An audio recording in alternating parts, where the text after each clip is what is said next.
And we should now be live. Good evening, everybody. Bear with me 1 second while I just check OBS is fine. It is good. Hello, everyone. How are we all doing today? I see that eCats and Barger are having a conversation in chat. I'm just going to give people a little bit of time to show up. Pretty bad, eCats. Why? What's happened? Share your misery. Hello, Potato Man.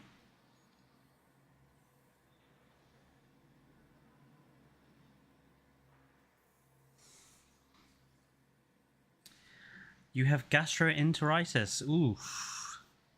Plenty of fluids then for you. Not a nice thing to have. I hope you get better quickly, dude. Just remember to keep hydrated. Just to explain the pinned comment, so Google is basically preventing us from accessing any of our donation or super chat money until I fulfill some bullshit ID check.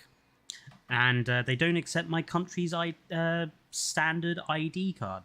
So I'm going to have to wait until I can get myself a passport sorted out.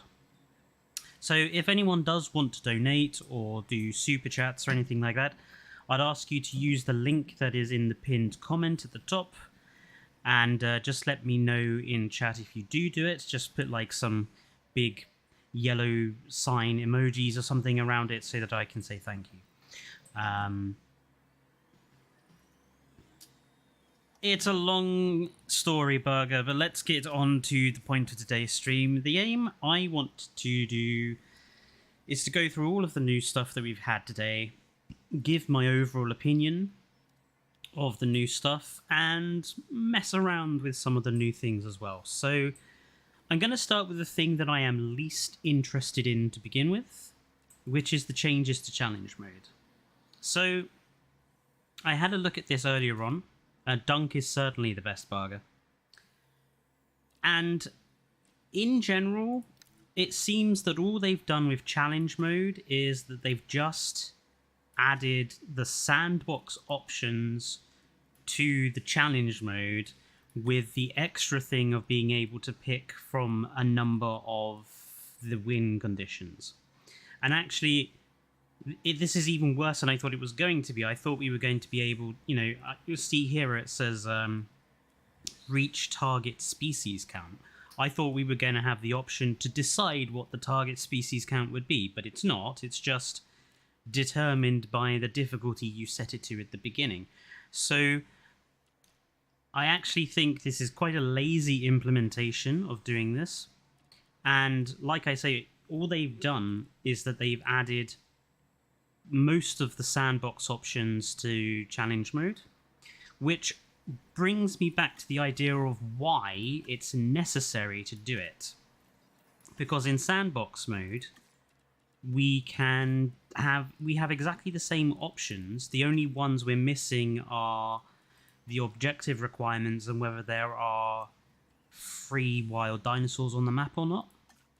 And I honestly think instead of adding the sandbox options to challenge mode, I would rather them add the options they put in the challenge mode thing to sandbox. I'd rather have those settings in sandbox mode so that we can have wild dinosaurs on our sandbox maps, so that we can set particular objective requirements in sandbox mode, than them waste time with challenge mode. I know some people really like challenge mode, but to me, I think it's a dead end that they keep trying to improve. And I think a majority of the community is not that interested in it. Fletcher, what do you think about another stream to the timeline DLC, since there are a lot of species on unrepresented eras? I would love to do that, eCats. However, I can't do it until some of the mods are updated. A couple of the big ones I use, such as Kyodenix's toolbox, are currently broken, so I need to wait for them to get that updated. at the moment.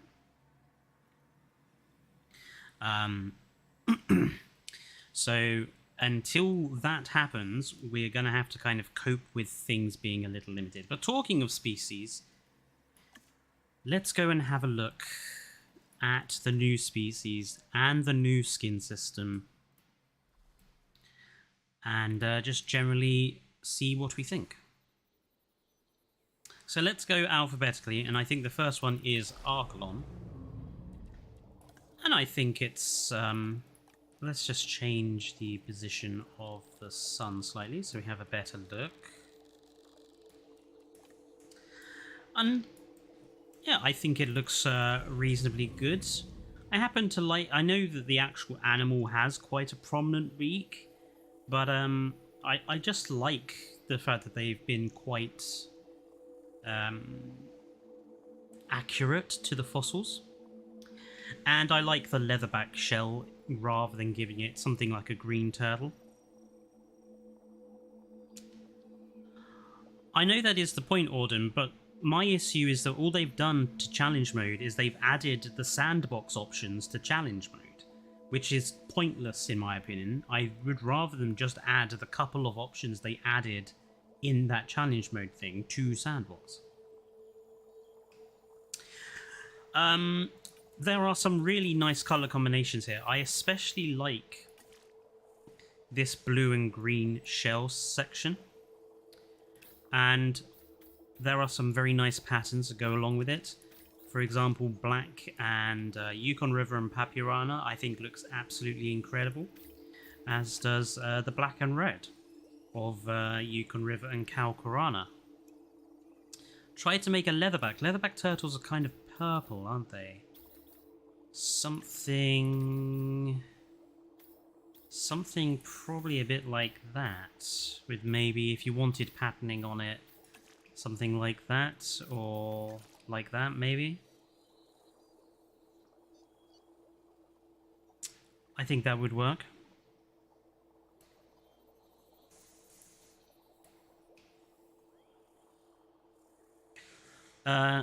Yeah, but keeping the objective aspect of the challenge mode that don't fit into the sandbox. But what I mean, Autumn, is that it's pointless to then just add the sandbox features to challenge mode. Because the sandbox options are there so that if we want challenge in the sandbox, we can have it. My point is, simply copy and pasting the options over doesn't make challenge mode a better thing to play on than just altering the settings for your sandbox park. That's what I'm getting at.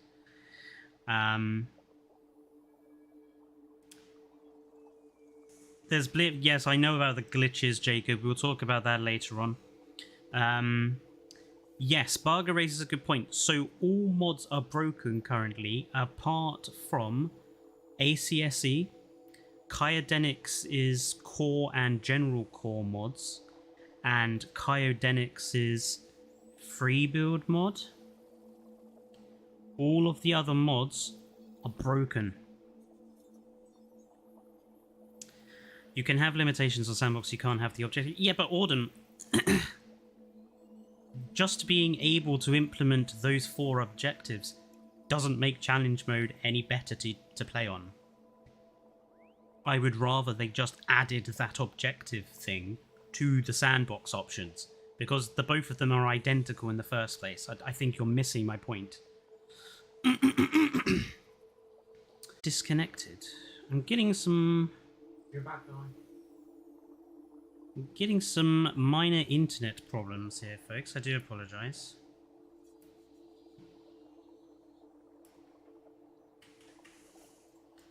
I think it might be that. So I'm just going to turn that off.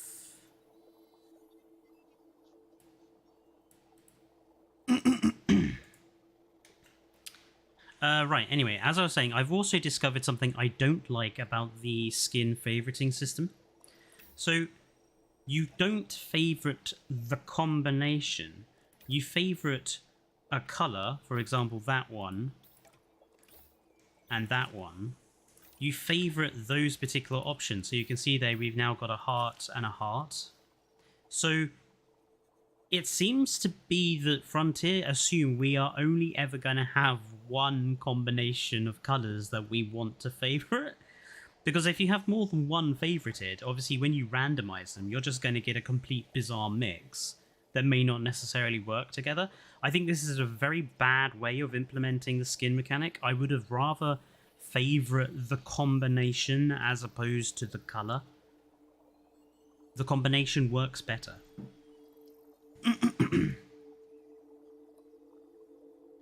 Your voice is phasing out after every word for me. I do apologise, we are having some minor internet issues here. I can't really help that at the moment.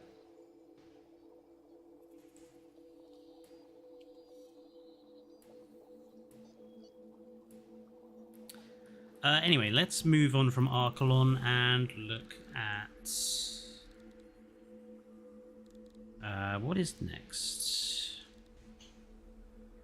Dunkleosteus.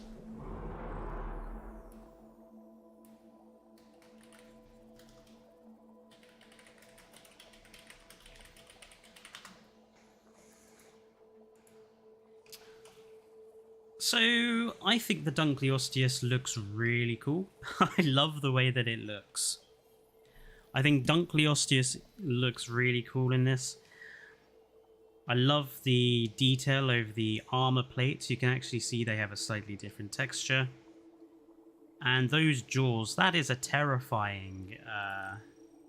that would be a terrifying view to have right there.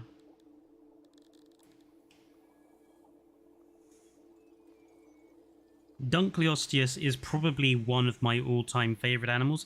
In fact, I've decided I'm going to do a video potentially towards the end of this week. Oh, thank you. I've just been brought ice cream. Potentially do a video at the end of this week going over my all-time like top 10 favourite prehistoric animals. Dunkleosteus is definitely on there.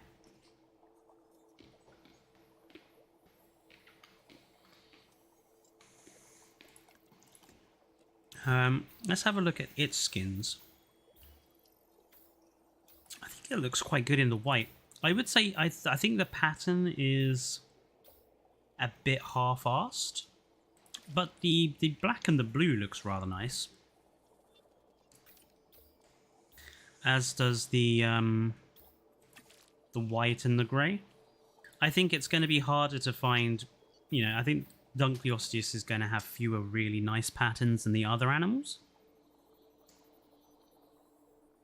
But, yeah, I can't wait to have Dunkleosteus in my parks. I know, right? What a Chad Dane bringing me ice cream. Then it's not actually ice cream. It's like these little white and milk chocolate frozen cubes that have caramel and ice cream inside. They're really nice.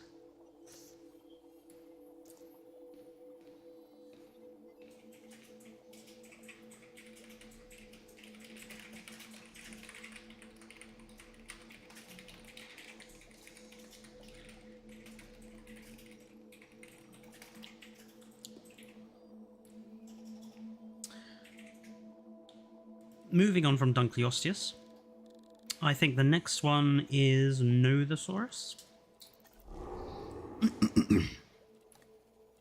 Now, this is the Camp Cretaceous skin. This is one of the few Camp Cretaceous skins that I actually really like. This blue is beautiful, as is the black striping. And can I just say, what a remarkable job they have also done with the texture. I mean, look at the texture. You can see every single scale on that. It's absolutely beautiful. Pristine. And I just love how goofy it looks with the I mean, obviously I know that it has teeth like this, but I love the fact that the teeth at the very front of the jaw go down instead of up. So it's got like a reverse saber. It's got like a saber-toothed jaw, but they're at the front, so it's like a beaver. And I can imagine these always talking with a lisp if they could talk. They'd always be talking with a lisp because of the two front teeth. So I really like the Nothosaurus, and I love how actually these teeth are completely different. If I just, these two front teeth are actually completely different lengths as well, which is a nice touch. Just shows a little bit of care and attention being put into the model there. And yes, we have luxe skins and normal skins. So just looking at the colorations here, we've got some really beautiful colors going on in terms of patterning. Really like this one.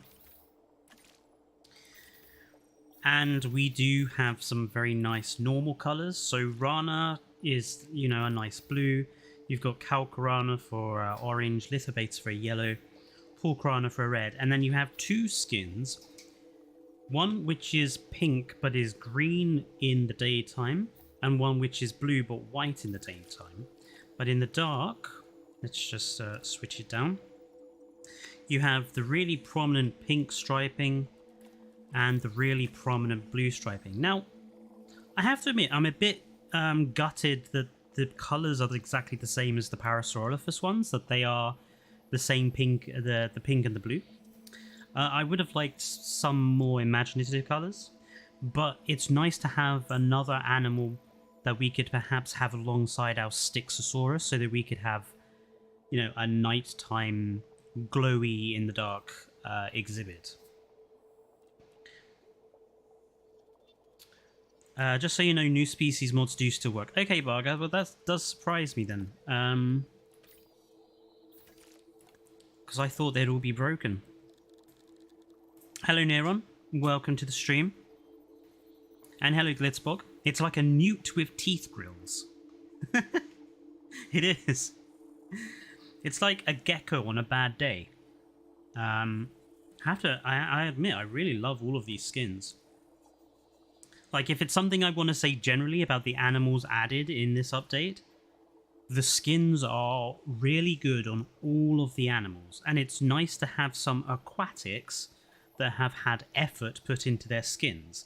Looking at you, Ichthyosaurus and Mosasaurus.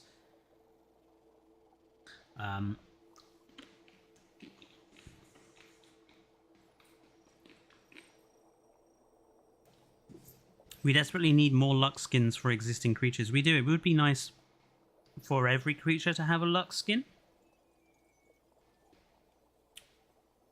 Fletcher, what would be your next pack? Perfect next pack. Mine would be a Flyers pack.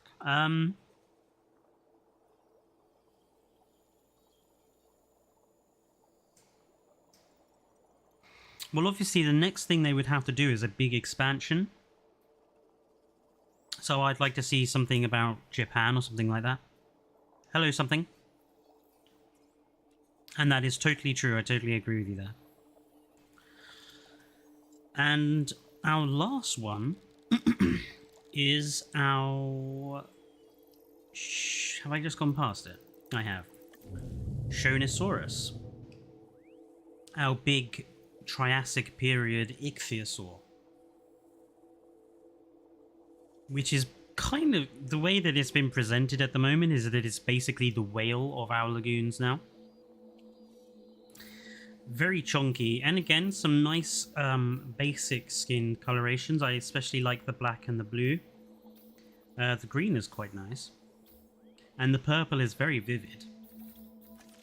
And I have to say the Rana patterning is... The way they've done the patterning on this reminds me so much of an orca or something similar to that. And we have a nice orange and blue. We have like a mottled outlined black. We have a nice green mottled yellow. What is basically, I believe, a blue and red, or a dark grey and red. Doesn't show up too well on the darker skins. Shows up quite nicely on the lighter skins. We have a very nice blue and orange, if you want to have a Jaffa Cake branded whale. And potentially my favourite is this wonderful white and cyan blue coloration. Absolutely stunning. Really like that. Black without a pattern is very orca-ish, that's for sure. That is very much a whale, isn't it? Hello, Brian King Baryonyx. Welcome to the stream. We're getting a few new people today who I haven't seen here before. Welcome, everybody. Please remember to like and subscribe if you've not already done so. The orca skin would look good in the Sierra Nevada map. Too bad I'll never consider using that map again. I have never used that map. And if you've watched my video I posted yesterday about the ranking of the best maps in the game, Sierra Nevada came last with a negative score. So that tells you everything you need to know about my opinion.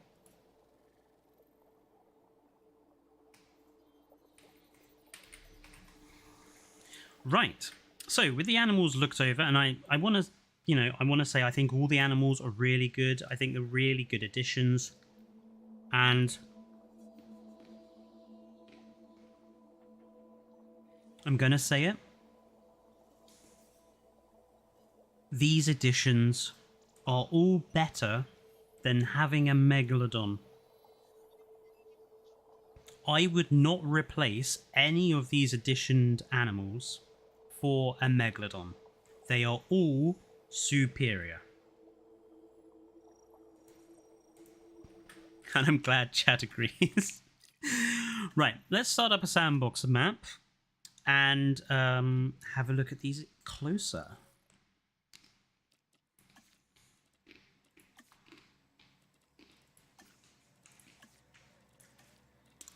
I'm just going to turn the day-night cycle off. Meg can come in a Cenozoic pack along with Smilodon. Meg can just stay away from this game entirely. I don't want Megalodon in this game. It's just a bloody shark. And sharks stopped being scary after Jaws. I don't understand why we're trying to make sharks scary again with that awful Jason Statham movie. Helicoprion would be better. At least it's unique in its appearance. Right, let's put down some basic stuff for the park so that it can run.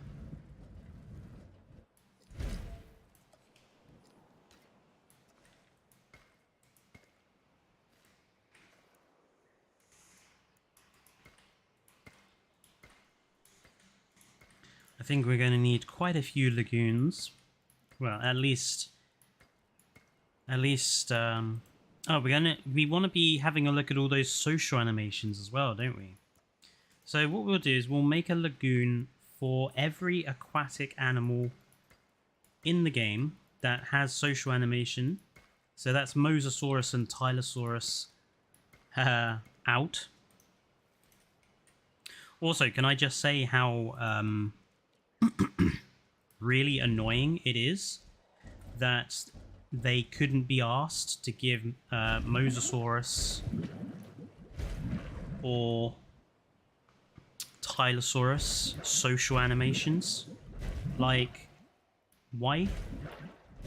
Why would you leave them out? I know that some people would say, oh well, in terms of gameplay they're not supposed to cohabitate with anybody.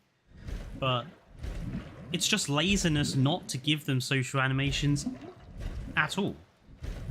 Like, the carnivores on land have social animations with each other, and they're not really supposed to cohabitate with one another. Right, how many do I need? So, Ichthyosaurus, Attenborosaurus, Plesiosaurus, Elasmosaurus, Liplorodon, Kronosaurus,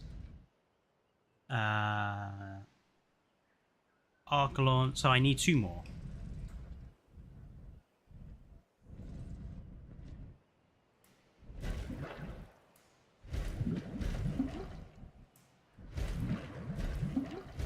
There we go.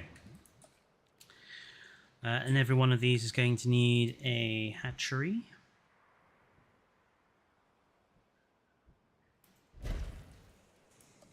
Oh my lord.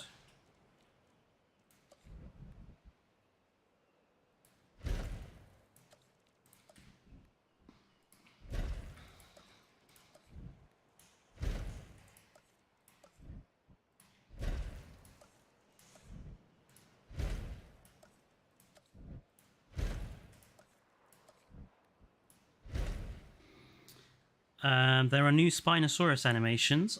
I know. And I'm really not that bothered.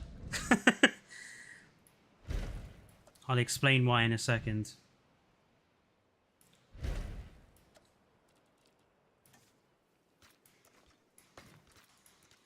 Let me just get these all hooked up. And our animals producing.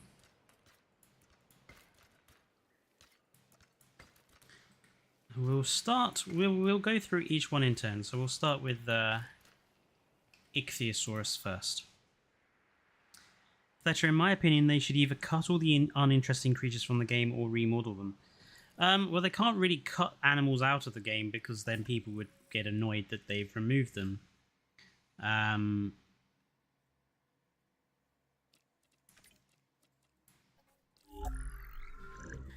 Moses can live fine with more than one of its kind as long as they have a large enough food and room. Exactly, so why would they not give them social animations? I mean, it just seems like laziness to me. That they couldn't be... Oh, of course. I need to turn some of the settings on, don't I?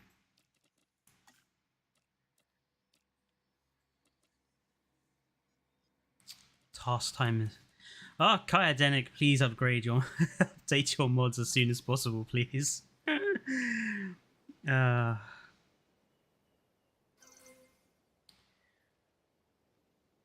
Don't touch my precious Maya. Oh, Maya is definitely one I would get rid of.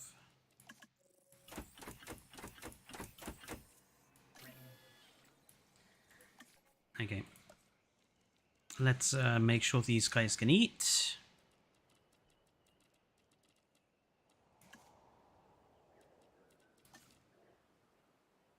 Oh, by the way, just like to point out there is no squid feeder here. So all of those claims that there was a squid feeder, that didn't turn out to be true.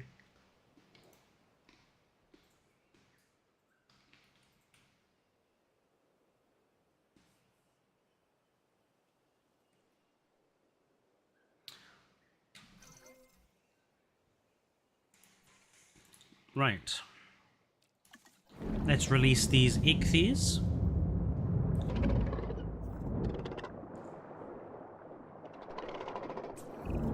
And we will follow ichthy number 1 until he does his social animation, I suppose.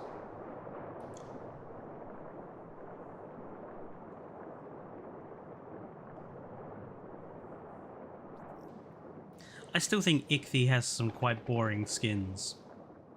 Oh, was that it over there? Was that their social animation? Do they roll around each other? Correct me if I'm wrong, but I believe the Elasmosaurus does exactly the same thing. While we are going through these social animations for these aquatics, let's keep a lookout for any copy and pasted ones, shall we? Because I got accused of being too pessimistic when I said that's what Frontier would do, so I want to see if I'm right or wrong.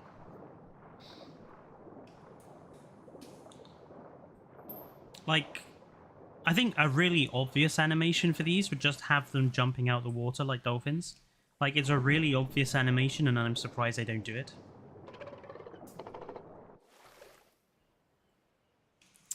Let's get the next one along. So that would be Plesiosaurus.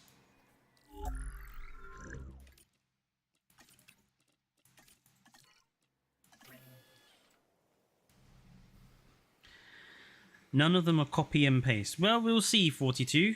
I want to see for sure.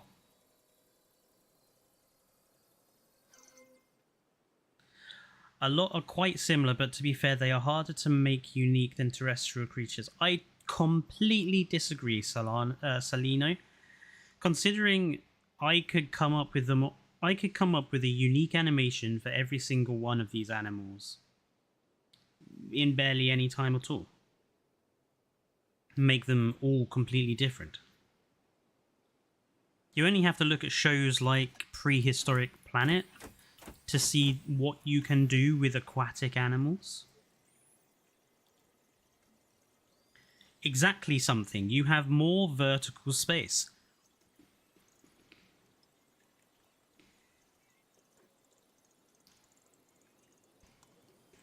Why do we not have the ichthyosaurs jumping out the water? Why don't we have the elasmosaurs sticking their necks up vertically like we saw in Prehistoric Planet? Why do we not have Kronosaurus using its flippers on the surface to communicate like whales do? So many possible animations that they could use with inspiration from the real world, not even that difficult to do, and they can't be asked. That's my opinion of it. They just can't be asked to put the work in.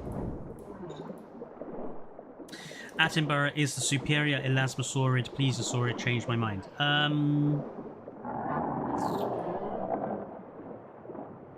What, in general or in terms of this game, ECATS?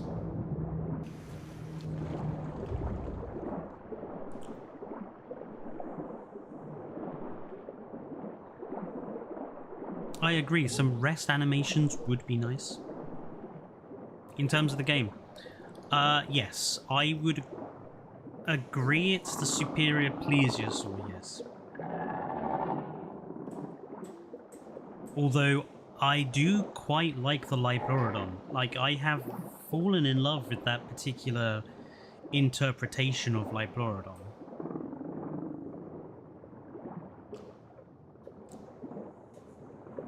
Honestly, I don't think Plesiosaurus gets enough love either. I mean, I think it's got some really nice skins, it's got a really nice texture. It's just a cute animal. Shall we ignore that really oh, I see, they're getting into the animation position. Aww, that's kind of adorable. They bump noses. See, that's quite unique because they made use of the verticality that being underwater gives you. You know, to have them flip over and rotate like this. It's much more unique than just rolling over each other.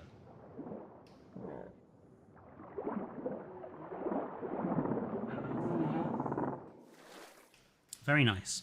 Right. Next one then. Attenborosaurus. Our next plesiosaur. So let us hope it's not identical. Sea snake face. Exactly.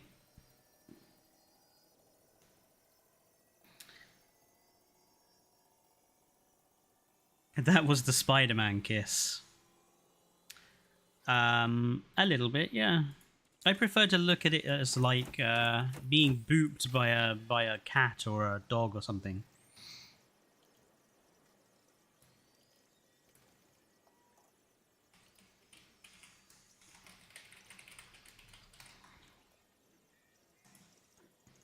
Imagine if they put in Lee's ichthyes. See, I honestly think that they should.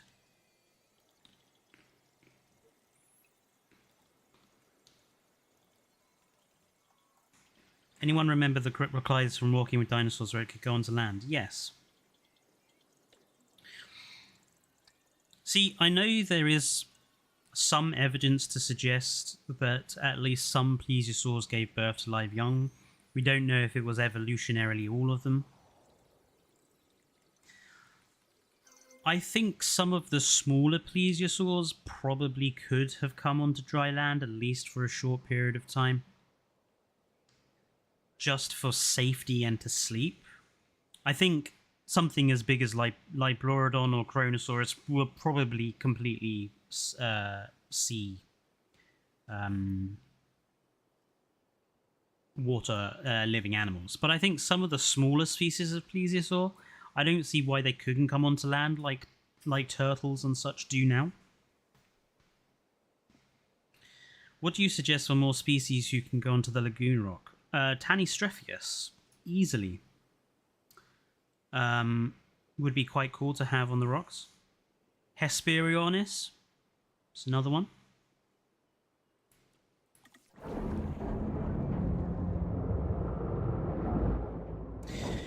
Wouldn't their necks be a problem when on land since they were fairly stiff?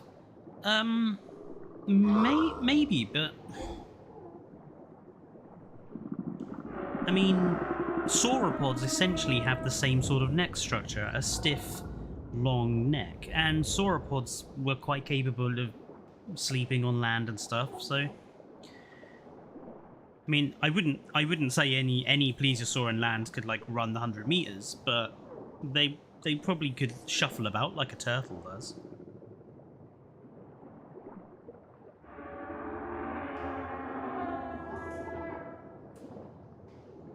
So much like a Nothosaur head, I have to say, with the sticking out teeth either side.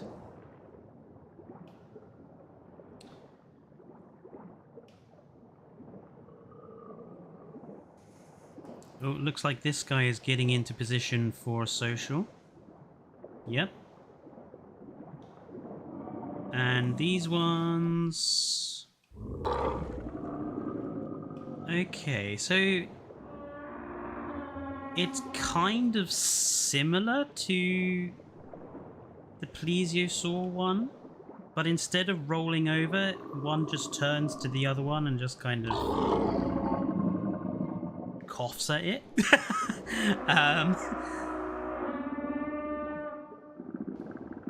I mean, it's not a direct copy, I accept, but it is very close to the standard plesiosaur one.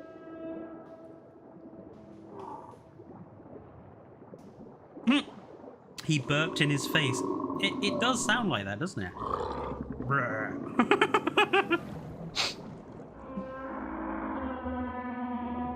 Oh, it's more of a no go away animation. Oh, this is a mean Attenborosaurus. Right. Next up is Elasmosaurus.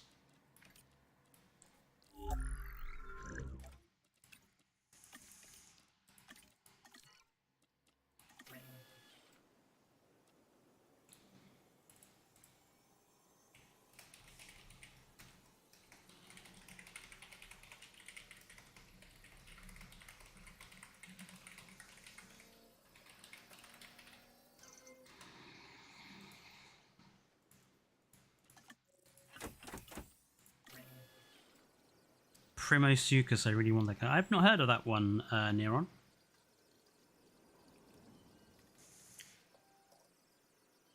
Surprised that the viewing dome cannot be broken or attacked. Yeah, well, I'll talk about the limitations and such of this particular update and what they've done and the lagoons as a whole towards the end. I want to get through all the new stuff first and be reasonably positive before we mention any serious criticisms.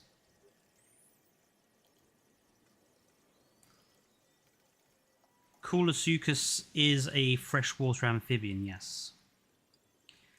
Do you think group social animations like stegos or trikes running around in circles like bison should be a thing? I think social animations need to be between more than just two animals if they're ever to be... I mean, in general, I think every animal needs to have probably about 4 behavioral animations. One for like them on their own, one for with another member of their species, one for with the herd of their species, and maybe another one with another member of its species but like pissed off with the other member of its species. So like have an individual one, a positive paired one, a negative paired one, and like a group one. And then that would then give us plenty of animations for it to work through. Because at the moment, one of the problems with the animation sets is that there's only one. So animals, especially the land dinosaurs and these guys, you'll see the animation so often.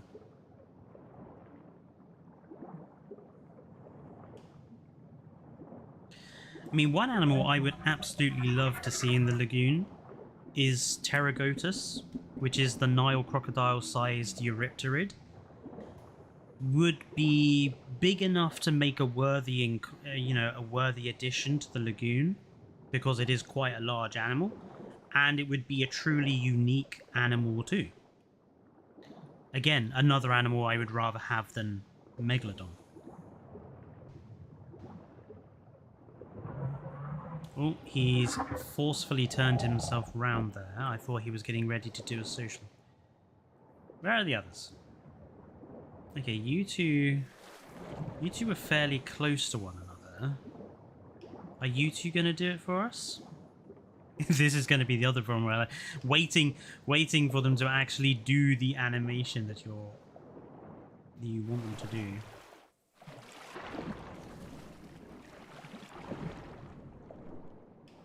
I have to say, I think I don't mind the Elasmosaurus model. I know some people have criticized the spikiness to it all, but I think it's reasonably okay. I think it still looks the part. I think it has some very beautiful skins.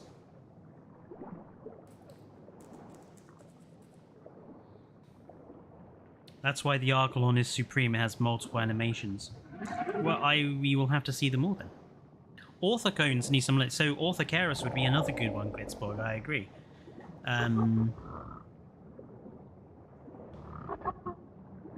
Oh, Prionosuchus is a giant amphibian. Ah, I see. It would be interesting to have some more animals that could use the rocks at the very least.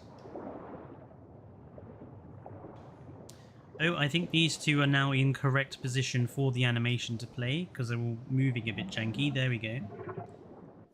So, again, these ones roll around each other. So, again, not identical to the Ichthyosaur, but pretty close to it. I mean, I would argue it's not different enough to the Ichthyosaur to make it unique to itself. I would say that's still basically the same as the Ichthyosaur one, just with a slightly bigger animal with more neck, so it has to be adjusted slightly. Fletcher, what about Paleophis would be the first snake and venomous aquatic?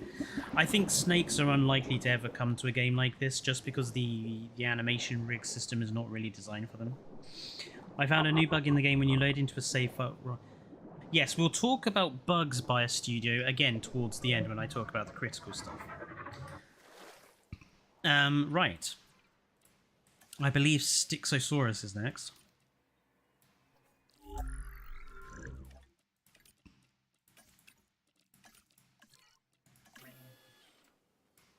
Only 3. I'm gonna double up on these to make it a bit easier to grab the social.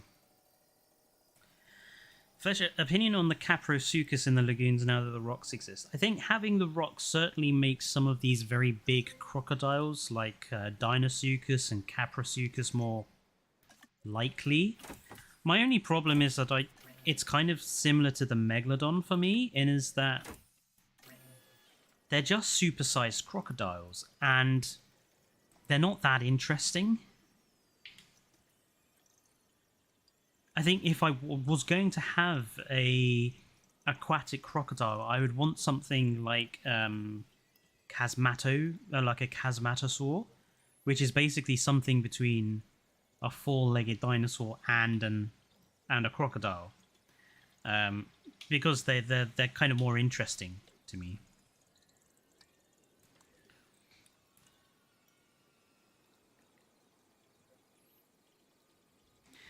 But if we could have Meg and Dino, we can recreate Mega Shark versus Crocosaurus.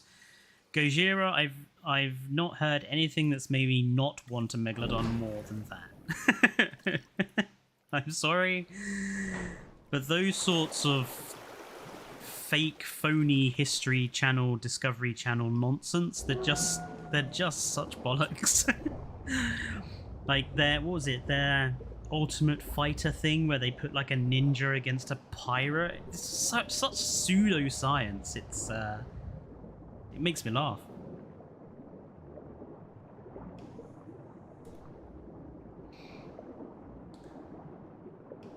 So I'm going to assume that these guys are probably either going to have the similar animation to the Plesiosaurus or the Elasmosaurus, because based on their neck and their size, that would probably be the easiest one for Frontier to sort of do.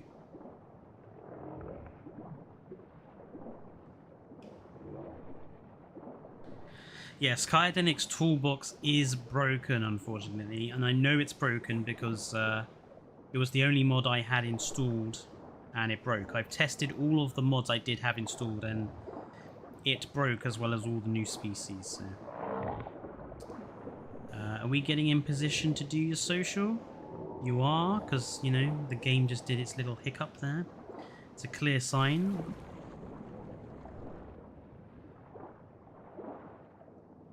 Twisting and contorting to get into the correct place for the animation to start. Are we in place? Are we? No, still having trouble. Oh, there we go. And okay, so that's a bit more. That's a bit more unique. They sort of one going under the other and kind of swimming round it. It's a sort of mating dance-like affair. That's quite unique. I'll give them that one. I'll let them have that. The only thing I would say is it's very obvious when that animation starts. It's like that though for all of the animals in game. You can tell when the animation is about to begin because like one of them will deliberately be forcing itself to get into position. No, that's not what I mean. I mean like between normal movement of getting into position and then the actual animation, there's a big jump. Yeah, there is. There's like that with all of them. Chronosaurus, I believe, and Liplorodon also have unique ones. So let's have a look at those.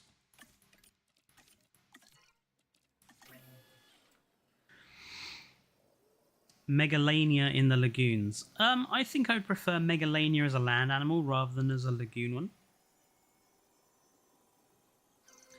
I saw a post made by someone that said we did not need new species, but we need new lagoon social animations and lagoon depth and foliage. I think of the lagoon decorations and wall attacking animation was added here, it would not have felt so bad.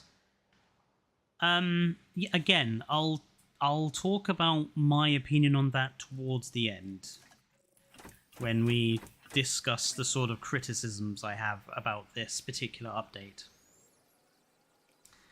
I agree, Neron. It did kind of look like a mating display. I am glad they didn't copy and paste the Elasmosaurus one to the Stixo, but again, I would say that the Elasmo and the Ichthyosaur animations are quite similar, and that the Plesiosaur and the Attenborosaurus animations are quite similar. So I'm going to say that at least 4 species have copy-paste animations. Or that they're so close to each other that it near as damn it makes no difference.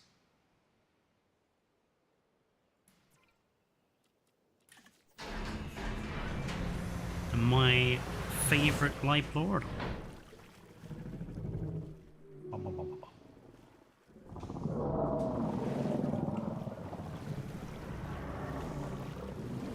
Oh, it's my favourite skin combination too. Not that one. No, this one. Let me... This one. This is one of my favourite skin combinations. I call it the Fallout 4 skin. It's, you know, that sort of irradiated neon green and the black. Looks absolutely brilliant in my opinion.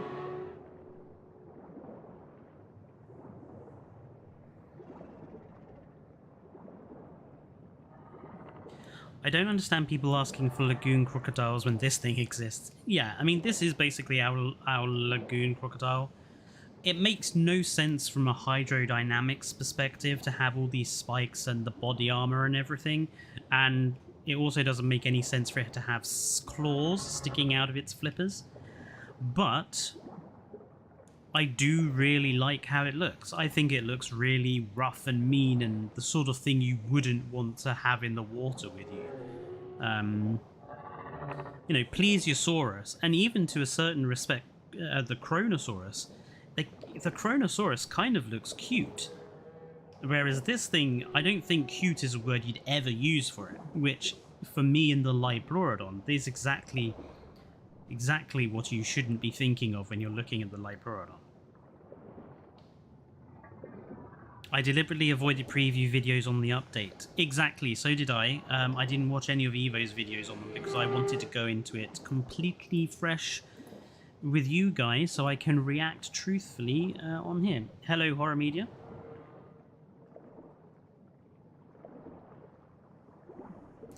I'm going to assume that this one in the distance is getting ready for this one to socialize with it.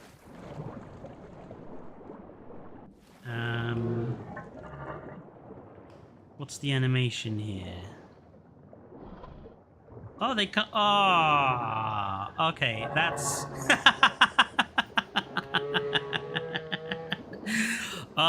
Okay. I love the Liplorodon even more now. That was really, really cool. I like that animation. That was really quite fun. I just like the fact that it comes alongside and then just slaps him with his flippers and doing a barrel roll. That's such a good animation. I want to see that one again if I can. I've just realized I need to give fish feeders to the other paddocks because I haven't.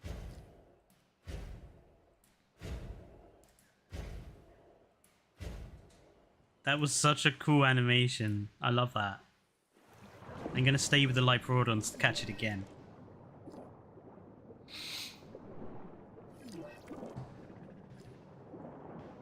It'd be amazing if Lagoon creature socials could be on the vertical 360 spectrum. True, I think they need to do more verticality with the animations in the Lagoons, but these are so far reasonably okay.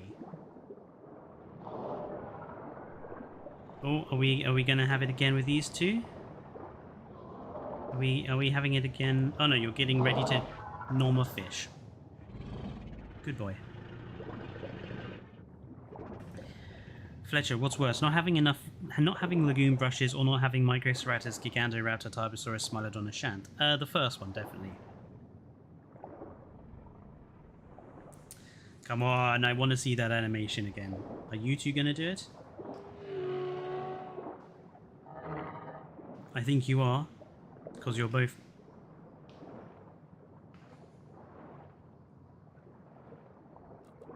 Just gonna put it on fast forward.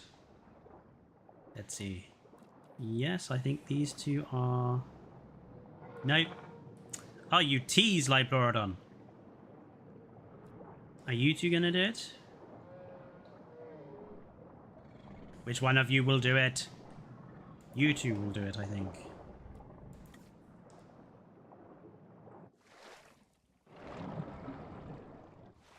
I have to say, the camera in the Lagoons is still as obnoxious as it always has been.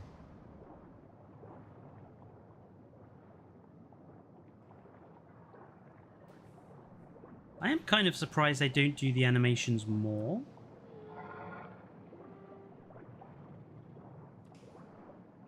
Like, it's not quite as common as I thought it would be. They're more or less quite happy just to swim about quite a bit. Which I think is good. Stops them from playing too much. See you later, E-Cats. Oh, you've recently brought Subnautica and it scared the crap out of you. Good. Subnautica is a great game. Okay, I don't think we're going to get the Liplorodon animation again, which is sad, because I absolutely adored that. I think it's my most favourite animation so far. I'm going to have to definitely get that on camera. And probably have it as our first short, because I think it's absolutely brilliant. However, it would be less brilliant if the Kronosaurus does the same thing. So let's. I'm just gonna begin these.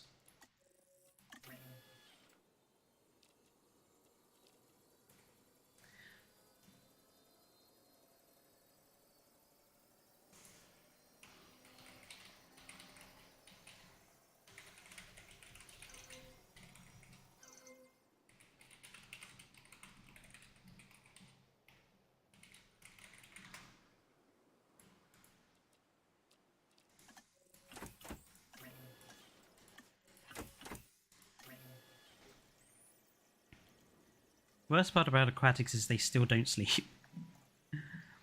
In my opinion, Subnautica Below Zero is just worse than the first game because what they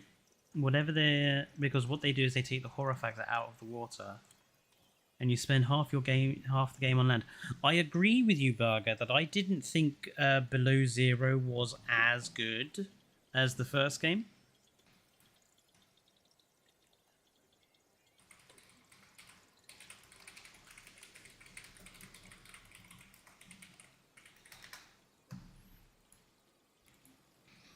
It's a good game, but I think it has the...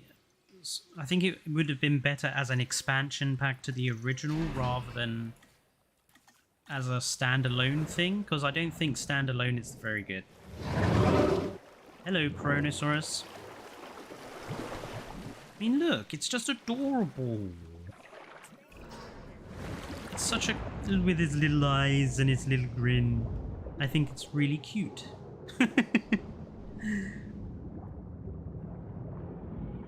The best aquatic for 1.5 years, exactly. Chronosaurus.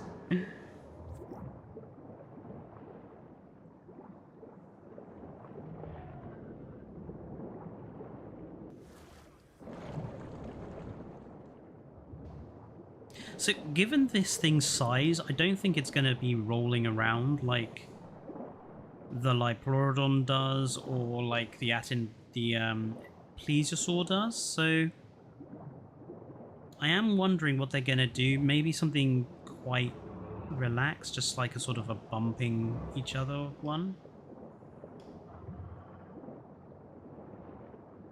Which... oh, hey, these two in the back are gonna... ah, I see. So these guys basically do something similar to the Styxosaurus, where they just swim around each other in a sort of mating grindathon sort of affair. Again, it suits the animal, but it's not... I'm gonna, again, like the others, I'm gonna say it's half copy-paste.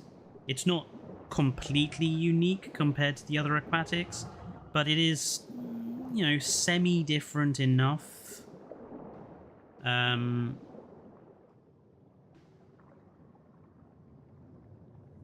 know, there's a few little elements in there that make it unique to it, but in general, it's kind of a copy and paste. The little body rub at the end is probably the nicest touch.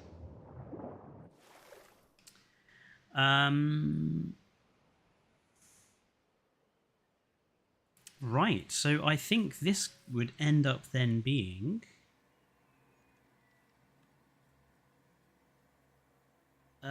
the first of our new animals, so let's stick in Archelon.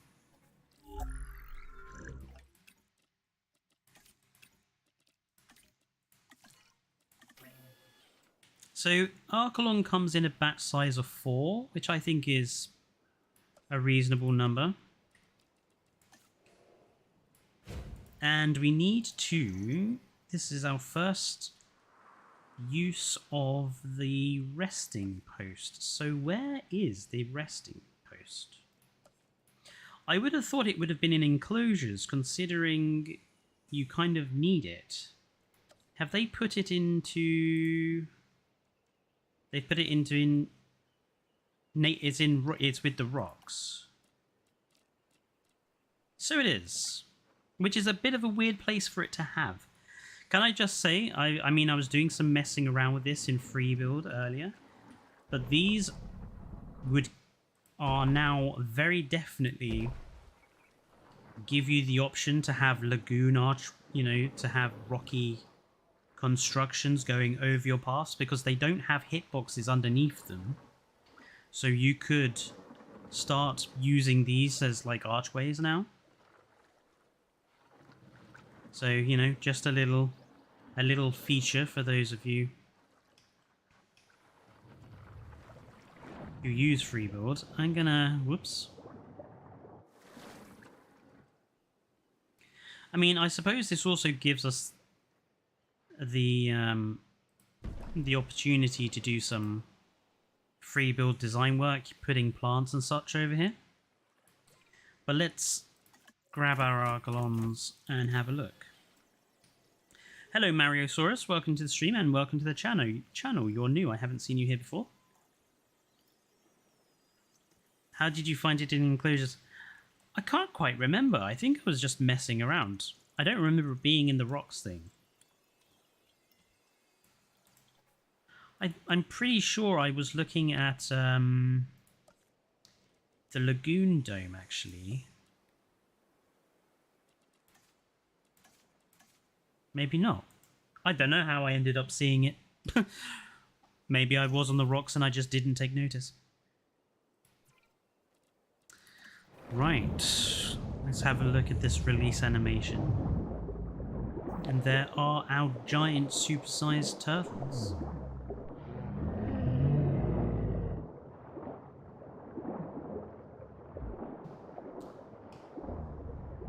Aren't they lovely? And I know people have criticized me before by saying that, you know, I don't want Megalodon because it's just a shark. Well, Archelon is just a turtle. True, but comparatively, you know, all of the other animals we have in game are all quite big hunter-killer carnivorous things. Archelon is more of a relaxed, gentle family sort of animal, which is why I'm happy to have a giant turtle but not a giant shark, because a giant shark is no different to Kronosaurus or Liblorodon or Mosasaurus in theory. It's still just a monster hunter-killer dinosaur thing, whereas Archelon, it's truly unique in its sort of family friendliness. Are you getting in position to do a social? Or are you not? Oh, was that it taking a breath there, actually? Turtles are more cute than sharks. Apart from lemon sharks, I'll agree with you there, Glitzbog. Lemon sharks are pretty adorable.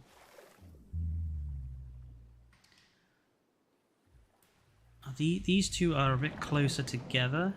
Bump! It just looks... See, that just looks like one badly needs to go to Specsavers and just doesn't see the other one. It just sort of rams into him. What are you doing, man? Okay, so I that's quite a funny animation, I'll give him that. I want to have a look at them coming onto the landmass, and actually while we're doing so, shall we yeah, let's just do a little bit of, you know, because I think these land masses are a little bit dull, so let's just spruce them up a bit, shall we? Oh, I need Kyodenix's mod bad.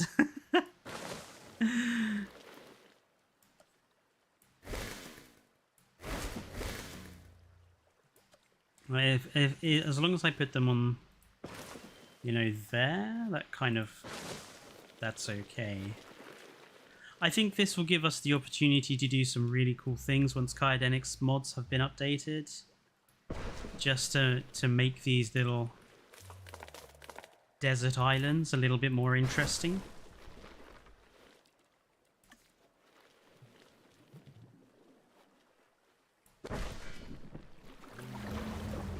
Oh, and here's our first Archelon.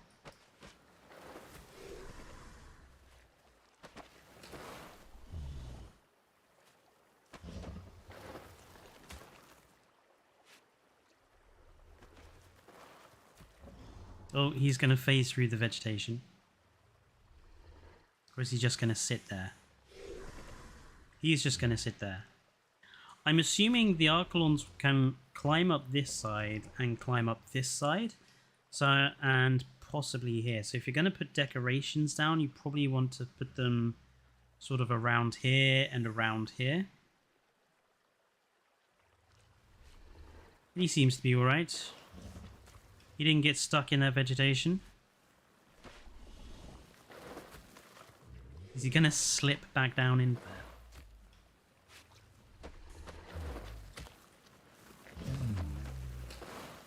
Hey! That's pretty cute. That's pretty cute.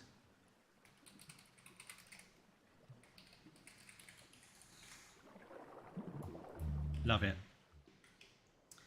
Okay, I've also realized I have totally messed up on the counting here. So I'm just gonna quickly put one more in because I badly messed up on counting. What more did I miss when I was counting them?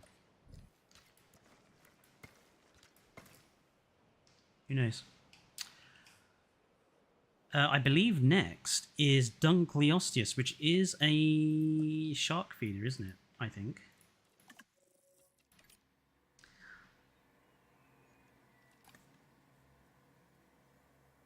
Oh, okay. So Dunkleosteus will eat fish, but it can also eat from the shark feeders, which is nice because I honestly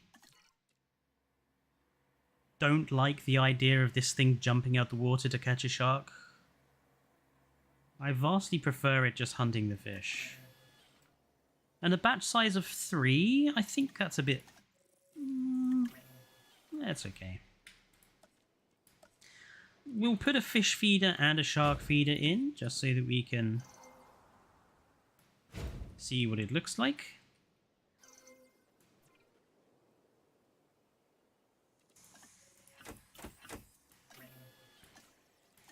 Ugh.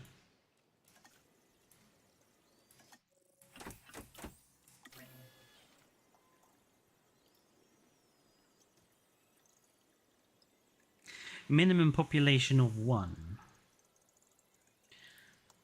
So it's quite happy being solitary, which I think works for Dunkleosteus.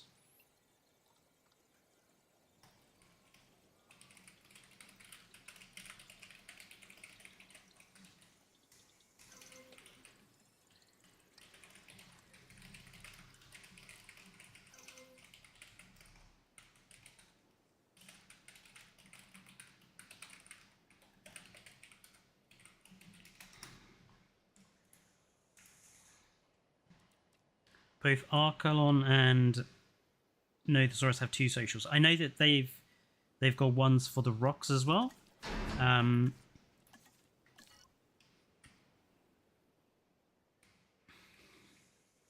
It's just obviously at the moment, I don't think I have enough Archelons to make that likely to occur. Oh, I missed the release animation.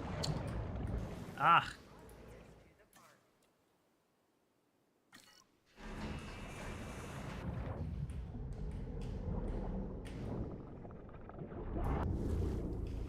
Oh. Chunky boy. Oh, I still haven't posted a picture of my Dunkleosteus plushie, have I? I will do that after this stream. I will catch a picture and I will make sure I post it on the community posts. Actually, I really love that skin. That's really cool. I like that one. Oh, look at that face. Like, you just would not want to encounter this thing. Oh, is that...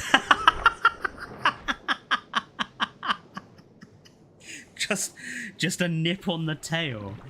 You know, given how sharp and strong these jaws are, that nip on the tail could potentially do a lot of damage, but I quite like that quite sort of passive-aggressive warning to the other dunks nearby, just like a nip on the tail. Ah, no.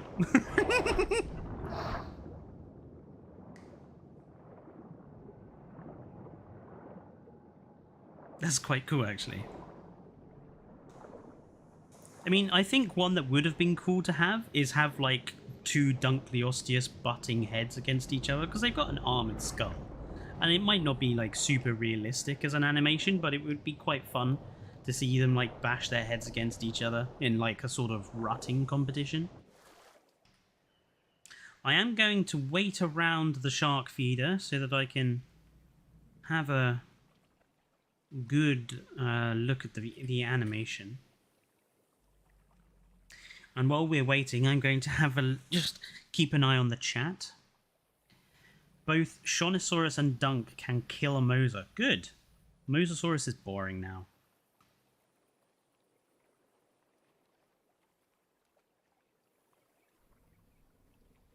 Fletcher, I still remember your great idea of Stegolania. Thank you. I do come up with great ideas now and then. I'm surprised I didn't use the head bonk. Exactly. I think a head bonk would be quite fun. Is the underwater viewing dome also part of the Jurassic Park era buildings, or is it just in the Jurassic World era buildings? That's a good question, Dilophosaurus Prototype. Also, welcome to the stream. Oh! Holy fuck! Oh dear. Did you see that bug out there? Wow. That was...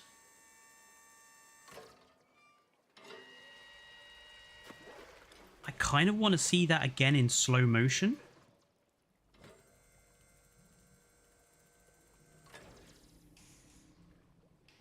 Let's see if we can catch it. I wanna see that again in slow motion. Bug number 1. We'll talk about bugs in a minute. Yes. I want to put it on fast forward in case I miss one coming into position. Oh, look at them all. I'm just gonna flick this onto slow motion straight away. No, I think they're just swimming about. Oh, I think this one at the bottom of the screen is getting ready. Yes, he is.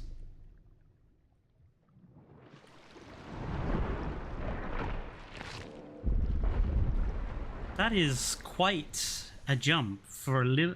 What? You know, that's quite a height for what is a little fish.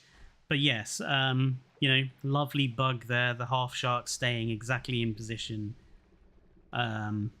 after it's gone. They do prefer the shark feeder. Yeah, given how they're all here, they definitely seem to prefer it. Right, next up in terms of alphabet was Nothosaurus.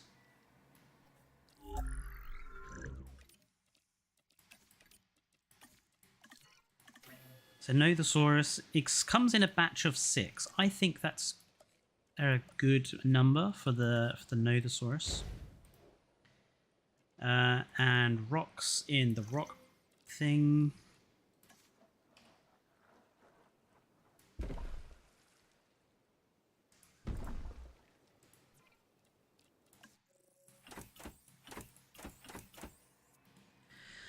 $1.6. Hang on. How much is it for one? 270,000 for one Nothosaur. That's quite expensive. You won't be building these in early parks, that's for sure.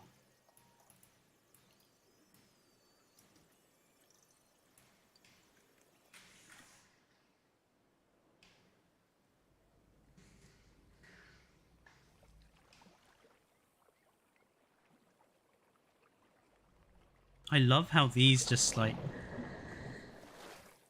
I don't know if they've done it deliberately, but they seem to spend a lot of time sitting close to the surface. So you have the dorsal fin sticking out of the water quite often.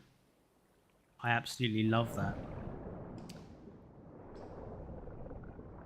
He's so cool looking. Again, just so much more interesting in look than a big shark. Right, let's have a look at our Nothosaurs.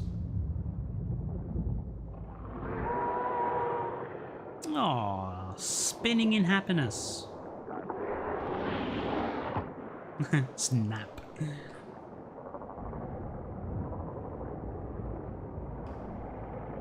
Ooh, I really love this pattern here. For what's this one closest to the camera? No. No, no. No. No. Why didn't it let us go to the one closest to the camera? Was it that one? It was that one. There we go. That is a really nice skin. I love that.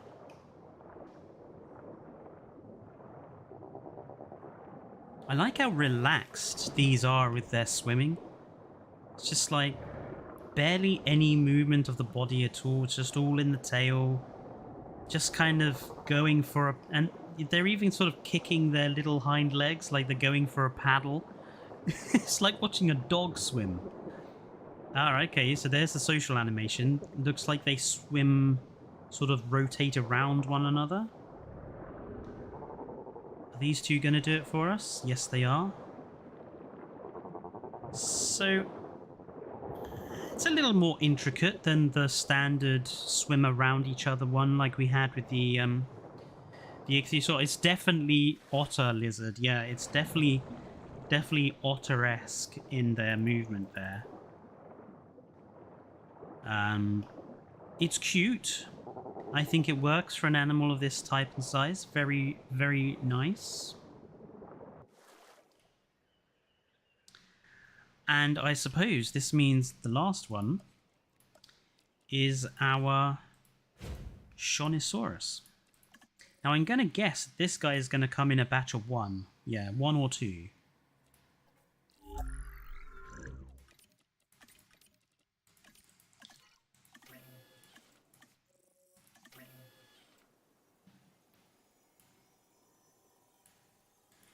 Sea blimp. It's quite harsh, but works. I know Nothosaurus is bioluminescent for 2 ostriches. We went through that at the beginning of the stream. Generally, I think it's really good that we have another bioluminescent animal so that we can have Nothosaurus and Styxosaurus with each other. Wow, so these guys are 500,000 a pop to incubate. Expensive.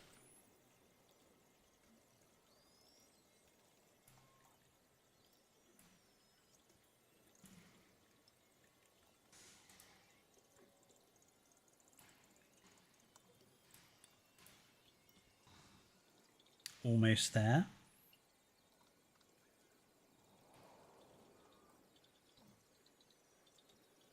I think definitely so far the Liplorodon one is my favourite. Just that sort of rolling and hitting each other with flippers. Definitely my favourite one so far. Sea blimp is too mean, but water zeppelin sounds awesome. I agree. Oh, we missed the release animation again. Whoops.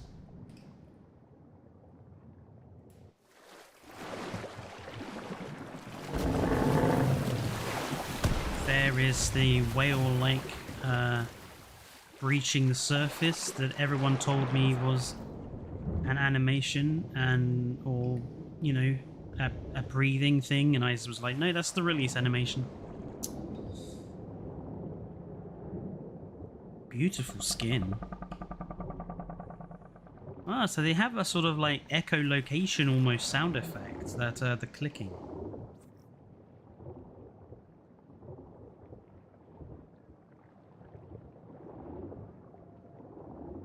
They really are huge ichthyosaurs.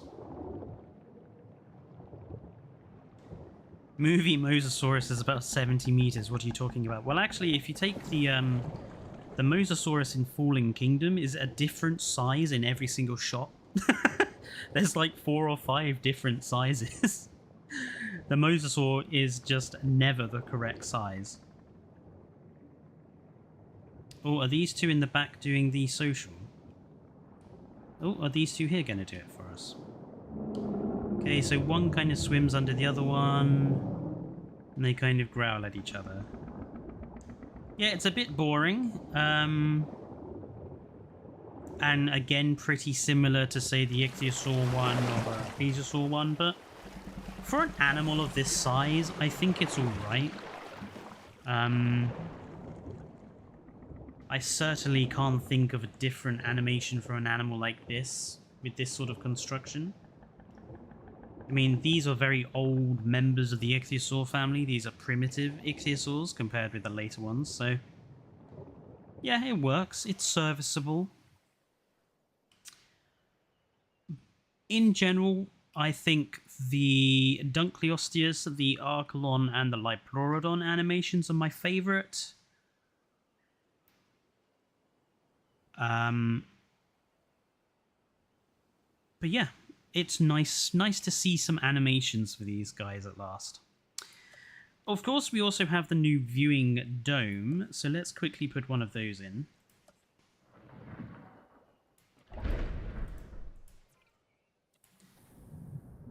It's so nice that we at last have something that we can put inside the lagoons. Again, I like the viewing dome. I wish there was a sort of a Jurassic Park version and a Jurassic World version of this. So that we could have some different designs. I'm gonna quickly check something. So the Lagoon Dome is available in every era apart from Biosyn. Yeah, no, it's available in every era. So you'll always have access to the Lagoon Dome, which is nice. But yeah, like I said, it's good that we actually have something that we can place inside the lagoons now for these guys. And I also think it gives us a good, mod users at least, something good to use on land. Now, when using it on land, we are going to have to do some sort of perimeter work, because obviously we've got these rocks and these stuff. So if you're going to use it on land, you get some big bushes, put them all around.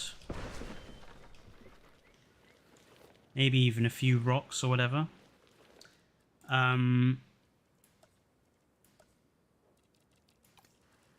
Actually, let's just go whole hog and just make an exhibit here. But there you go. Once you've done that, it basically just looks like a normal viewing dome. Let's surround it with some fencing.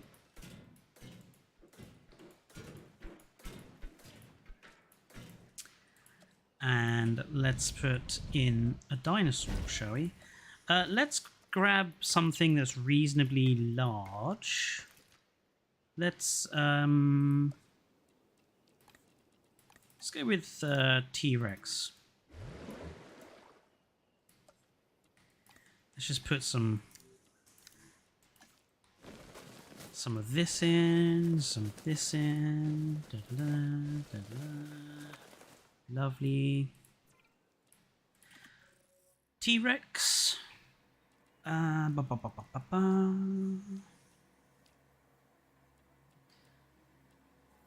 Where is the T-Rex? It's all the way at the bottom, isn't it?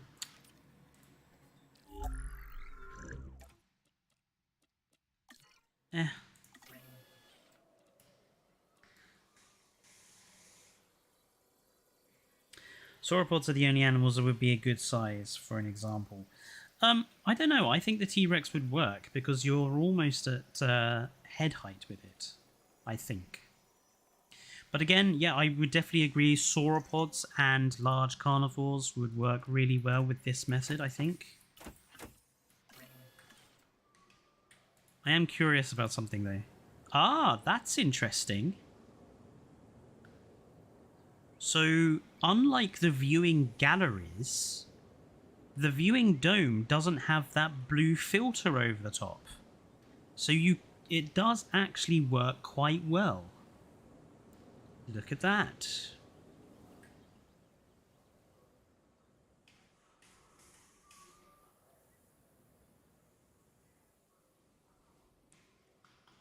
I think the actual position they're using is a little bit far away. I would have liked the actual camera position to be a little closer to the edge. But, you know, you get the general gist here. And obviously this would work really well in an aviary as well. We'll make a quick aviary in this. Actually, while we're waiting. Let's just... We'll drop down an aviary. So that we can do something similar.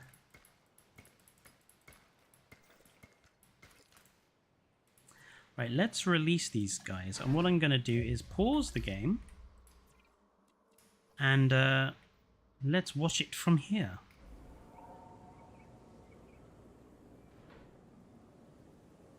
Hello. Hello, Rexies.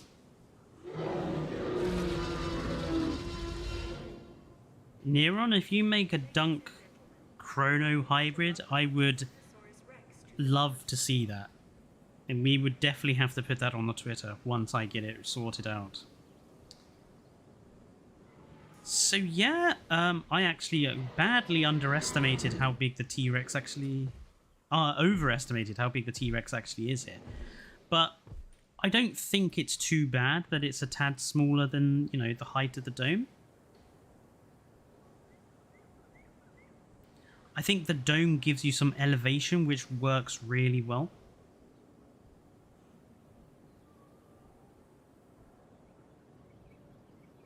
Allows you just a better view, I think.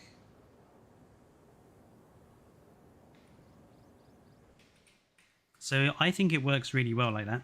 Let's do something similar for our aquatics. What I'm going to do is not aquatics, pterosaurs. I think we will need a reasonably large pterosaur, but nothing, you know, super huge. That's the wrong one, isn't it? That's going to confuse me for a while. Let's just put you in the water there. I mean, that kind of works if you put it in the water there. And let's just put down like a fish feeder. I better put down a meat feeder for our Rexy boy. And yeah, let's do... Fletcher, you should do a stream where you and us would rate all the creatures on if we think they're overrated, fairly rated, or underrated in terms of their what? Their in-game rating? I'd be up for that. Let's go with Tropiognathus. It's quite a big one. Batch size of 2. Double up. And where's the perches? Where are the perches? There they are. So actually the large perches are almost as high as the dome. So actually it makes sense for you to have a couple of perches where you can see them in the dome.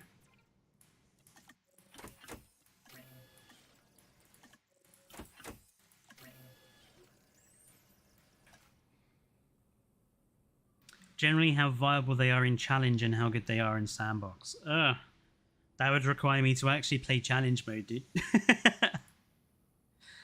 I wonder if they can perch on the dome. That's a good question. We'll have to find out, won't we?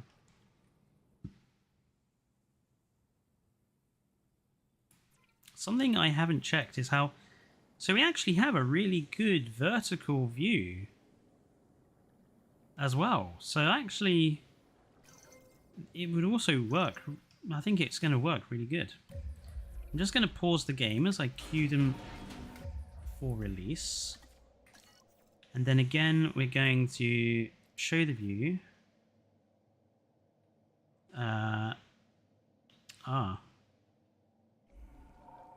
Okay, so obviously one thing you're going to have to do if you're doing it this way is make sure that your the viewing points are in the right positions.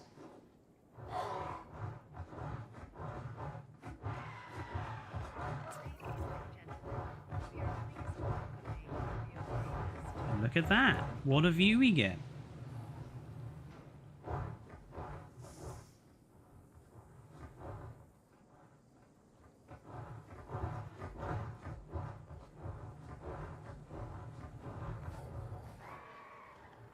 Gives us some really nice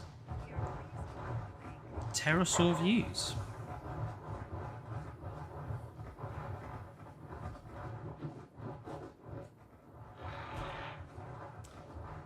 I don't know, 42.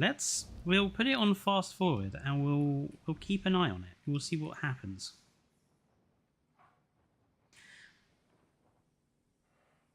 So it looks like they do actually avoid it. It looks like they don't deliberately fly through it. There we go. I mean, he could have flown through it instead of over it, but he actually flew over it. So I think this might indicate that the aquatics and the pterosaurs might have some similar coding going on here.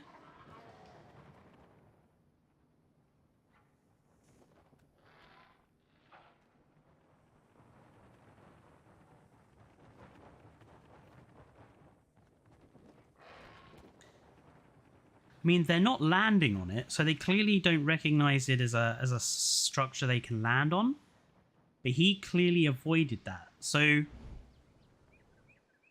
they definitely probably use similar sorts of pathfinding. I mean, he just literally went over that. So yeah, so it works in terms of pathfinding.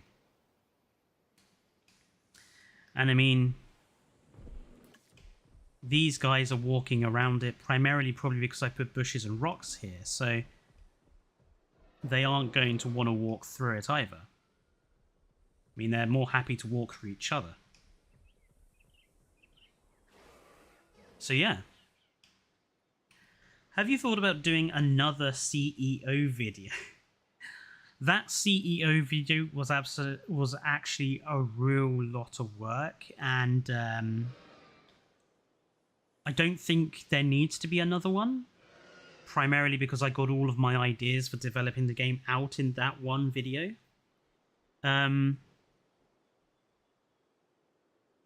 So I don't think it's necessary to do another one, Iron Moose.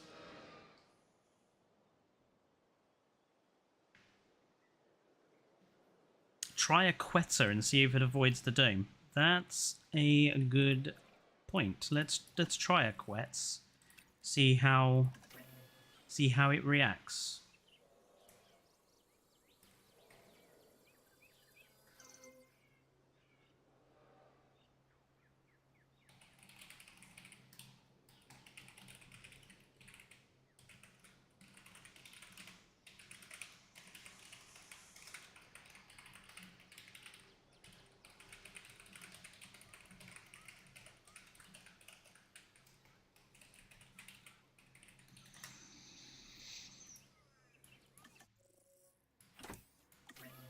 Fletcher, when could we see another stream about JWE3 or improving JWE2? Not for a few weeks, I think. I want to kind of focus on... The Shonisaurus are not eating the fish.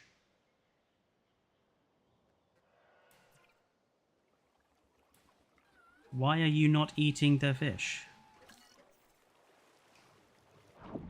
Is this bug still present in the game where it won't create fish if you have too many fish feeders?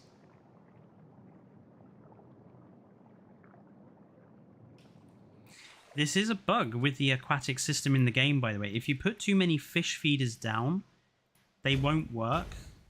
They don't actually create any fish.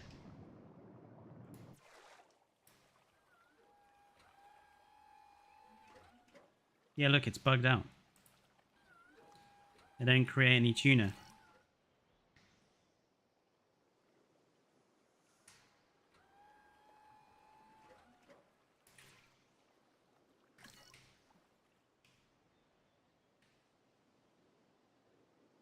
Save and then reload, you think? But to be honest, I don't really care if they die anyway, because, you know, we were just doing this as a test. But it is a little annoying that that bug is still present. I wanted... Let's release the Quetzal and just see how it works with the big dome. See here, look, again, it flies over the top. So they are definitely programmed to avoid flying over the, flying into the dome. So if you use it, you're not going to have phasing through or anything. Works very well. And the Quetzal is still ridiculous not being able to walk. I agree.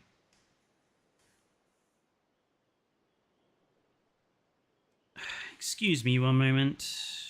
I'm just going to do that.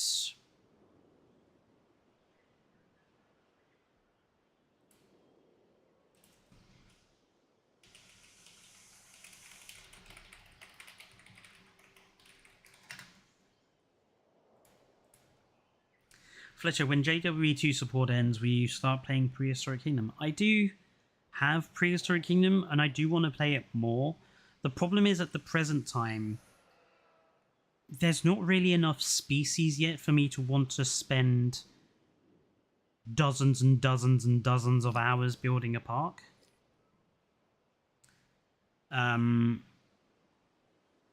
So I think I want to wait until Prehistoric Kingdom has more content before I actually start doing videos on that. So, overall thoughts about this. Well, okay, let's not just focus on the animals, the creatures, and stuff. Let's also talk about what is not so good. So firstly, by all accounts, this update has resulted in a lot of bugs. Viewing domes appearing on the top of the water, the mosasaur being stuck in its feeding animation on load-in. Evo had that this morning. This evening, sorry. We saw a bug with the Dunkleosteus eating from the shark feeder, and the shark, half a shark still being there. There are a lot of bugs that this new update has introduced, which is disappointing. And it shows that Frontier really needs to get their beta test. Like, they need to have people actually test the game's updates before they release them. I also think that overall, Frontier have kind of missed the forest for the trees. And what I mean by that is, they make a big deal about releasing the Aquatic specific DLC. They call it the Marine Pack, and they make a big deal of it. And the free update does nothing really for the lagoons apart from adding aquatic animations to the aquatics that we have. And I honestly think that with a marine DLC, this would have been the perfect opportunity to do some, a part 2 of the Lagoon update, giving us foliage brushes, giving us more decorations for the inside and the outside. Just something like this rock here. Why does it have no plants on it? Would it really have been difficult for them to do something like how the planters or the lagoon trees are, where the trees and the plants that show up change themselves depending on the biome you're in? Was that too difficult? Like, this is good, but it's the laziest possible form of implementation that they could have gone for. Not a single plant or anything on them. And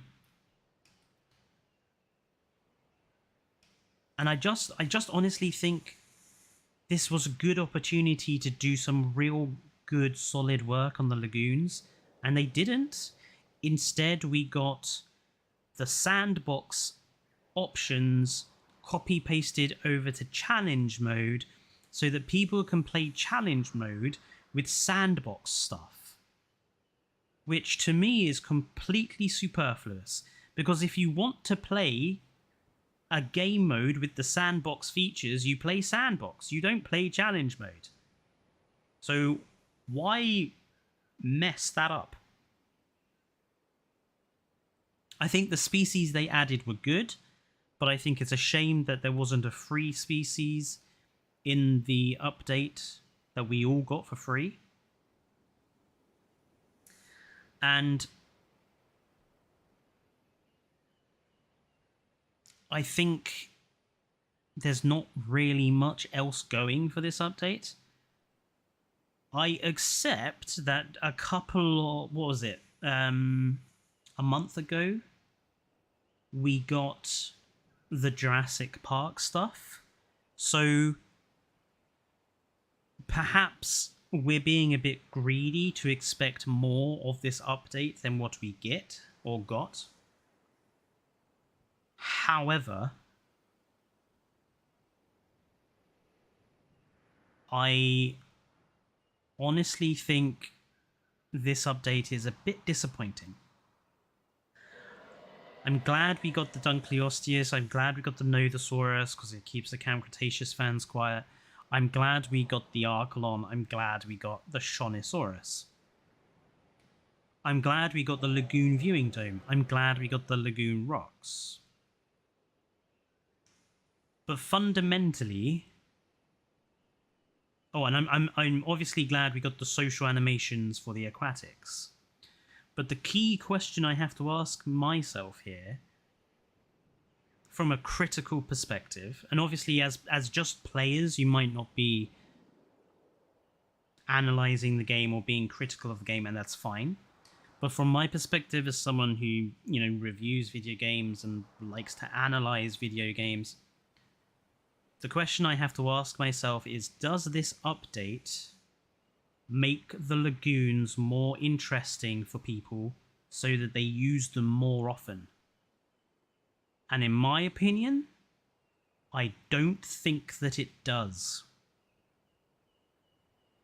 I think what's more likely is that people will only now probably use the Archelon or the Dunk or the Shonisaurus or the Nothosaurus to replace the other aquatics that we have gotten bored of. So I don't think anyone is going to use the aquatics more often. I think they're just going to replace the Liplorodon or Mosa with Dunk. They'll replace the Attenborough with the Archelon or something like that. So I don't think this adds anything to the lagoons to make them more worthy of being used.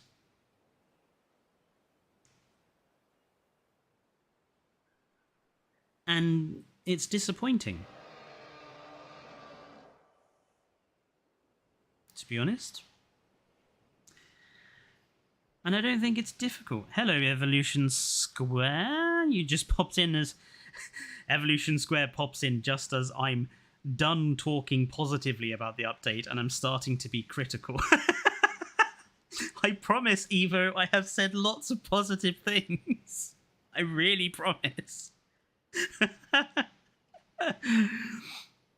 We've been messing around with the part. I sensed a disturbance in the force. Of course. We have actually discovered that the pterosaurs will avoid the viewing dome. So the Quetz does phase for it a bit. But we've been having fun. But I was just telling the folks in stream that I think in general, and I don't know what your opinion is, Evo, that I think the update is a tad disappointing, that the Frontier have kind of missed the forest for the trees in not doing more with the lagoons, because I don't think everything they have added is enough to make the lagoons more worthwhile having.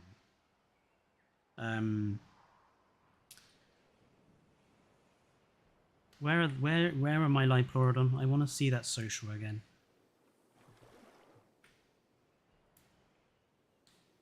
The update is great, but not in combination with this DLC. Yeah, exactly. Yeah. If this update had come out with the Jurassic Park stuff, that would have been good. And then, you know, we could have had a marine-focused free update and DLC. I think combining this DLC with this update doesn't really work, doesn't make the lagoons any better. And I don't think people are going to use them more often. Come on, Liplorodon, socialize, you antisocial things. I want to see that animation again. Are you two going to... Are you going to do it? Are you doing it? No, you're just eating. Goodness sake. Ocean Hindenburg. I hope not. I don't want my Shonisaurus to explode in fire.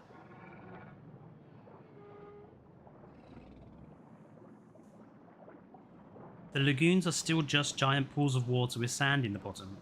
Yeah, exactly, Neron. Would a foliage brush be that much work? It's like what I said about sticking like some plants on the on these islands. Like, would it have been too much work to put a few plants on them?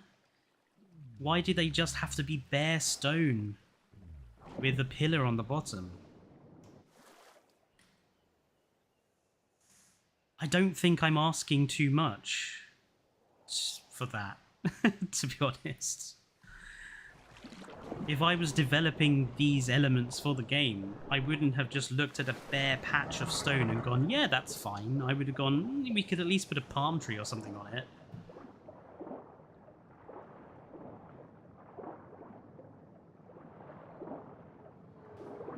I swear, these Liplorodon, like, we saw this social animation once, and now I want to see them do it again. They're just refusing. These Liplorodon are the most badly behaved aquatics.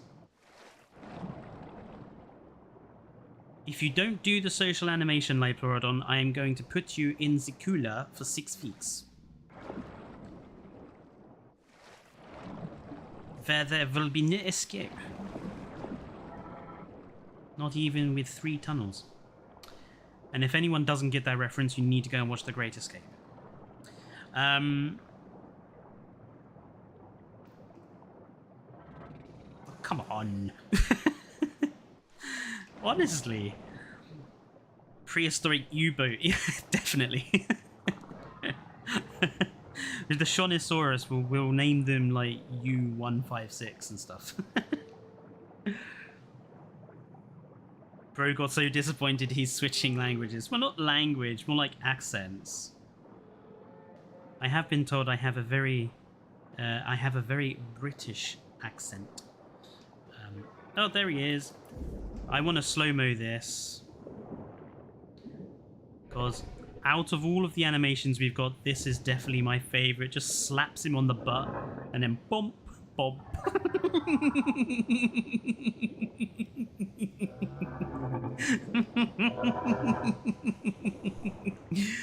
I absolutely love that animation. It's just so cute. It makes the Liplorodons cute, I swear. Just that flipper slap on the butt.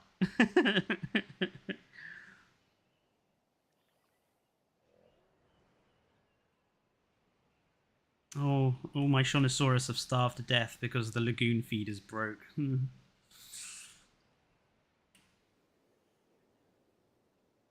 Honestly, these guys are truly terrifying, though. Like, I would be more scared of this than a Megalodon coming towards me. I mean, this guy just looks like... I mean, look at that face. You know, if you look at a shark frontally on, it kind of smiles. But if you look at the Dunkleosteus face on, it just looks like it wants to really badly ruin your day. It doesn't look friendly or happy. It just looks like a sea vampire.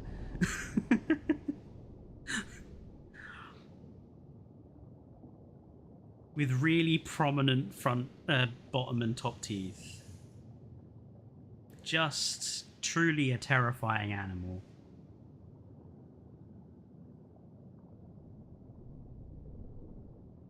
Those blimps are looking worse than Pearl Harbor. Yes. That's slightly dark.